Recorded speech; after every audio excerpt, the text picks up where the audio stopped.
प्रेम शुक्ला। मैं सुनो क्यों आपको, मेरे सुनना तो पड़ेगा सर। नहीं सुनेंगे क्या, मैं मजबूर हूं क्या? ऐसा फालतू एंकर को सुनूं क्या? आप मेरे दो शब्दों पर टोकिएगा तो मैं नहीं बोलूंगी। आपको जितने सवाल पूछने एक साथ पूछ लीजिए, फिर मैं जवाब दे दूंगी। हाँ मैंने पूछ लिया, मुझे बस इतना बताइए सुप्रिया, मैं जल्दी से और क्लियर कर नहीं कर रहा हूँ। बड़ा संकट है आपका। देखिए संकट है, आप अपने किसी को सुनना ही नहीं चाहती है। मुझे क्षमा कर दीजिए भाई, इस तरह का फालतू बात पर बैठना नहीं चाहता। फालतू और पालतू दोनों कहूंगा मैं आपको। तो फिर मैं नमस्ते करती हूँ आपको प्रेम शुक्ला। नमस्कार दोस्तों, स्वागत है आपका एक नए जोरदार धमाकेदार डिबेट वीडियो में। दोस्तों भले ही 3 पॉइंट और मोदी जी आ रहे हैं, लेकिन दोस्तों आपके मन में भी मलाल होगा कि जैसे हम चाहते थे वैसे मोदी सरकार नहीं आ रही है। मेरे दिल में भी बहुत मलाल है और बहुत दुख भी है। तो फिर कोई बात नहीं, फिर भी आ रही है मोदी सरकार। तो दोस्तों डिबेट का टॉपिक मैं सोच रहा हूँ आपको बता दूँ, जाने दीजिए, डिबेट का टॉपिक मैं बताता नहीं। डिबेट का टॉपिक आप वीडियो देखकर समझ जाओगे। लेकिन मुख्य बात ये है इस डिबेट में दोस्तों कि जो ये न्यूज़ एंकर गरिमा सिंह जी है, इनकी आदत ये खराब है कि दोस्तों ये कोई भी पार्टी का प्रवक्ता आता है, उससे जब ये सवाल करती है और पार्टी का प्रवक्ता जवाब देने लगता है तो उसे टोक देती है और दूसरा सवाल दाग देती है। फिर वो दूसरे सवाल का जवाब देने लगता है तो फिर वो तीसरा सवाल दाग देती है और इसी तरह बीच डिबेट में टोका टाकी करते रहती है और जो प्रवक्ता आया रहता है वो परेशान हो जाता है, झल्ला जाता है। तो दोस्तों इसने इन मोहतरमा ने कांग्रेस की सुप्रिया सिन्हा के साथ भी यही किया। वो झल्ला गई, उसने इसे लताड़ दिया। और जब बीजेपी के प्रवक्ता प्रेम शुक्ला के साथ भी इन्होंने कुछ ज़्यादा ही कर दिया, तो वो तो आप समझ सकते हो प्रेम शुक्ला जी क्या चीज़ है। इतनी बुरी तरह इनको लताड़ा दोस्तों कि ये इन्होंने हाथ जोड़ दिया और उनको प्रेम शुक्ला जी को डिबेट से जाने के लिए कह दिया। लेकिन उससे पहले प्रेम शुक्ला जी ने इनको अच्छे से लताड़ दिया। दोस्तों डिबेट पूरा देखिए, आपको पूरा इंटरेस्ट आएगा। जबरदस्त डिबेट वीडियो है क्योंकि दोनों ने ही अच्छे से लताड़ दिया है। तो दोस्तों शुरू करते हैं डिबेट वीडियो। सुप्रिया जी अब ये मुझे बताइए कि आपकी जिन पर उम्मीदें टिकी थी, आप विपक्ष में बैठने को कल से लेकर आज तक तैयार नहीं दिख रहे, वो तो समर्थन पत्र सौंप चुके हैं अपना। अब आपके सवाल का मैं जवाब देती हूं। 63 सीटें उनकी घटी। इंडिया गठबंधन वो तो 400 लाने की बात कर रहे थे अकेले दम पर, एक अकेले की बात कर रहे थे। यह अलग बात है कि लोकतंत्र की यही ताकत होती है कि जनता ने मजबूर कर दिया कि आपको नीतीश जी जिनका डीएनए पर सवाल उठाए थे और जिनके ऊपर छुरा घोंपने का आरोप था, उनको अपने बगल में बिठाना पड़ रहा है। जनता ये होती है कि एक अकेला सब पर भारी जो फोटो आती थी उनकी, आज उसमें 2-2, 3-3 लोगों के साथ फोटो आनी पड़ रही है। तो जनता बहुत बड़ी इक्वलाइजर है। हमें भी उन्होंने सबक सिखाया, इनको भी सबक सिखाया, बहुत बड़ा मैसेज दिया है। कुछ हेडलाइंस आज पेपर में आई, इंडिया ब्लूम्स लोटस विल्ट्स, कमल मुरझा गया, इंडिया चमक रहा है। तो ये सारी बातें जो है ये कहीं ना कहीं किसी एक तरफ इशारा कर रही है। जनता ने बहुत बड़ा संदेश दिया है, अहंकार और घमंड किसी का नहीं सहा जाएगा। लेकिन नरेंद्र मोदी जी को ये सीखना पड़ेगा। आज के इस घटनाक्रम के बाद जब समर्थन की चिट्ठी सौंप दी, नायडू ने भी सौंप दी और नीतीश कुमार ने भी सौंप दी, उसी पर मैं आ रही हूं। आप तैयार है अब तो कम से कम विपक्ष में बैठने के लिए? ये तय कर लिया क्या इंडिया गठबंधन की बैठक में? उसी पर मैं आ रही हूं, उसी पर मैं आ रही हूं। थोड़ा धैर्य आप भी दिखाइए, मुझे बोल लेने दीजिए। धन्यवाद। मेरा अपना मानना है कि नरेंद्र मोदी जी के जो घटक दल हैं वो ज्यादातर उनके साथ डर, भय और आतंक के कारण जुड़े थे।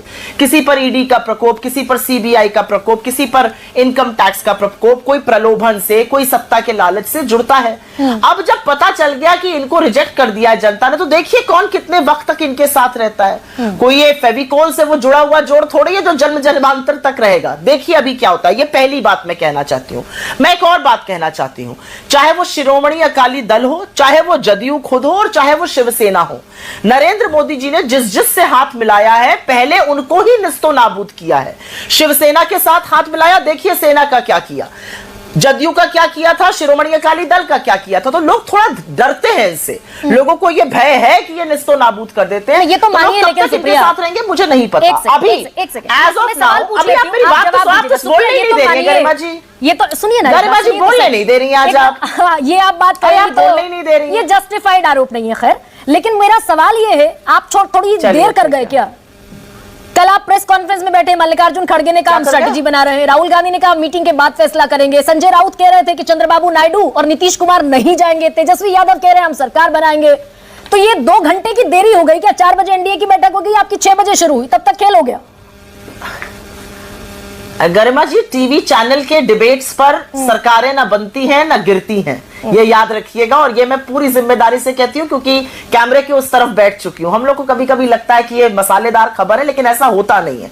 मुझे लगता है politics is a grand total of possibilities, बहुत सारी संभावनाएं होती है, उसमें से कुछ भी हो सकता है। तो आप ये मानकर अभी भी चल रही है सुप्रिया कि नायडू और नीतीश ये जो एन फैक्टर है ये इंडिया के साथ आ जाएगा, ये है उम्मीद? आप पहले अपने सारे सवाल पूछ लीजिए, मैं दो शब्दों पर टोकने के लिए वो नहीं बोलूंगी। ये एन फैक्टर आएगा इंडिया के साथ, ऐसी उम्मीद दिख रही है? अगर आप मेरे दो शब्दों पर टोकिएगा तो मैं नहीं बोलूंगी। आपको जितने सवाल पूछने एक साथ पूछ लीजिए, फिर मैं जवाब दे दूंगी। हाँ, मैंने पूछ लिया, मुझे बस इतना बताइए सुप्रिया, मैं ये पूछना चाहती हूँ, बहुत एन फैक्टर की उम्मीद है अभी इंडिया गठबंधन को? तो अब मेरा सेंटेंस खत्म होने का थोड़ा सा इंतजार करिएगा, थोड़ा सा धैर्य दिखाइएगा, थोड़ी सी विनम्रता आप भी दिखा दीजिए। आज मेरा अपना मानना है, इंडिया गठबंधन की मीटिंग चल रही है, हमारे घटक दल के सारे शीर्ष नेता, हम लोग तो समता और बराबरी वाले लोग हैं, एक साथ बैठते हैं। हम थोड़ी पहले किसी को आगे बिठाते थे, आज मजबूरन साथ बिठाना पड़ रहा है। हम लोग साथ बैठकर डिस्कशन कर रहे हैं, हम देखेंगे हमारी क्या स्ट्रैटेजी होगी। अभी के जो नंबर्स हैं, क्या हम उसमें मजबूत जिम्मेदार विपक्ष की भूमिका निभाएंगे, जो हम बहुत कम नंबरों से भी निभा रहे थे, या हम आगे की स्ट्रैटेजी देखेंगे? सारी चुनौतियां हो गई क्या प्रेम जी अब आपके सामने? भाई 282 पर नहीं जरूरत थी, 303 पर नहीं जरूरत थी, अब तो 3 पायों की कुर्सी है ना। नीतीश कुमार कहेंगे हम छोड़ रहे हैं जातिगत जनगणना नहीं कराते, तो चंद्रबाबू नायडू कहेंगे कि हम तो मुस्लिम आरक्षण देंगे, कर लो जो करना है। नहीं गरिमा जी, ठीक है, स्टूडियो में इस तरह के सवाल पूछने से थोड़ा सा रोमांच आता है, लेकिन जो है एजेंडा फॉर गवर्नेंस तो हर किसी को होना ही चाहिए, इसमें क्या प्रॉब्लम है? हम अगर राजग बना रहे हैं, राजग की सरकार बना रहे हैं, तो हर किसी की उसमें जो है विषय तो लिए ही जाएंगे, इसमें क्या आपत्ति है? नहीं, पहली बार अब इतने लंबे अरसे बाद कन्वीनर बनाना पड़ेगा ना प्रेम जी, अभी तक नहीं था, अभी तक जरूरत नहीं थी। तो भाई हाँ तो जरूरत है तो कर लेंगे, तो क्या प्रॉब्लम क्या है इसमें? आपको क्या लग रहा है? आपके समाचार आपके यहाँ जो है किसी जमाने में कोई और एंकर था, उसकी अलग स्टाइल थी, आजकल आप एंकर हैं तो आपकी अलग स्टाइल है, तो क्या आप एडजस्ट नहीं हुई कि न्यूज़ 24 एडजस्ट नहीं हुआ? तो ये देखिए, समय के अनुकूल जो है राजनीतिक निर्णय होते हैं, समय के अनुकूल जो है शासन के संचालन की जो है व्यवस्था तैयार होती है। समय के अनुकूल बीजेपी मान लेगी ना, कहा कि जो राष्ट्रीय तो प्रेम जनतांत्रिक, सुनिए सर, अरे भारतीय जनता पार्टी इसी की विशेषज्ञ है। ठीक है, विशेषज्ञ हैं आप, परिस्थितियों के अनुकूल फिर आप ये मान अटल जी का लेंगे। तुमने उदाहरण दिया आपको। नहीं, एक सेकंड आप रुक जाइए। आपने पूरा इलेक्शन कैंपेन खड़ा किया कर्नाटक सरकार के एक फैसले के खिलाफ, कर्नाटक में मुस्लिम को आरक्षण दे दिया, ओबीसी का हक छीन लिया, SC ST का हक छीन लिया। ठीक वही बात चंद्रबाबू नायडू कर रहे हैं आंध्र प्रदेश में, उनको आप बगल में बैठा रहे हैं। तो ये परिस्थितियों का अनुकूलन हुआ क्या? एडेप्टेशन हुआ आपके सामने देखिए, आपको कंफ्यूजन हो सकता है, टीडीपी को नहीं है। टीडीपी के प्रवक्ता ने कहा कि हम संविधान के सम्मत करेंगे निर्णय, तो आप ये ने बताया सुप्रीम कोर्ट ने अगर संविधान सम्मत नहीं हुआ ना, नहीं तो सुप्रीम कोर्ट स्टे क्यों लगाता? तो संविधान सम्मत एनसीबीसी जो है, जो संवैधानिक संस्था है, आप सुन तो लीजिए कि मैं भी सुप्रिया जी की तरह बात करूं आपसे। मैं भी बोल लेती हूँ, मैंने सवाल पूछा, सुन तो लीजिए भाई, तो पहले आप पूरा बोल लीजिए तब मैं बोलता हूँ। अब सुनिए आराम से प्रेम जी, पूरा बोल लीजिए। हाँ, मुंबई सरकार के फैसले पर सुप्रीम कोर्ट ने कहा कि त्रुटिपूर्ण फैसला था। ये सुप्रीम कोर्ट की टिप्पणी है जी। लेकिन विजय कृपा करके बताइए, एनसीबीसी संवैधानिक संस्था है कि नहीं है?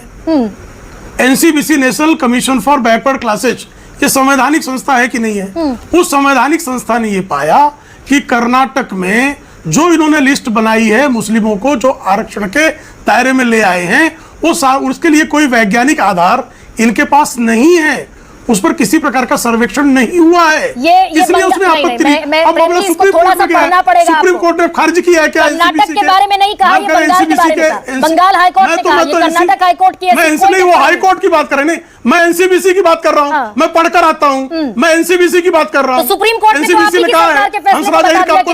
कहा आप ही की सरकार के फैसले को, सरकार के फैसले को एनसीबीसी का मैं कोट कर रहा हूं। मुंबई सरकार तो एनसीबीसी को कर रहा हूं जी। मैं और क्लियर कर देती हूं, मैं मुंबई की सरकार को कोट नहीं कर रहा हूं। बड़ा संकट है आपका, देखिए संकट है, आप अपने किसी को सुनना ही नहीं चाहती है। मुझे क्षमा कर दीजिए भाई, इस तरह का फालतू बात लगता नहीं चाहता, आप इधर फालतू बकवास कर रहे हैं। नहीं सुनेंगे ना जी। अरे आप दूसरों को सुनना ही नहीं चाहती है, आप लादना चाहती है। क्या करेक्शन कर रही है? मैं क्या कोट कर रहा हूँ? मैं कोट क्या कर रहा हूँ? आप क्या रही है? मैं क्यों सुनूं आपको? क्यों सुनूं मैं आपको? क्यों सुनना तो पड़ेगा प्रेम शुक्ला, क्यों आपको? मेरे सुनना तो पड़ेगा सर।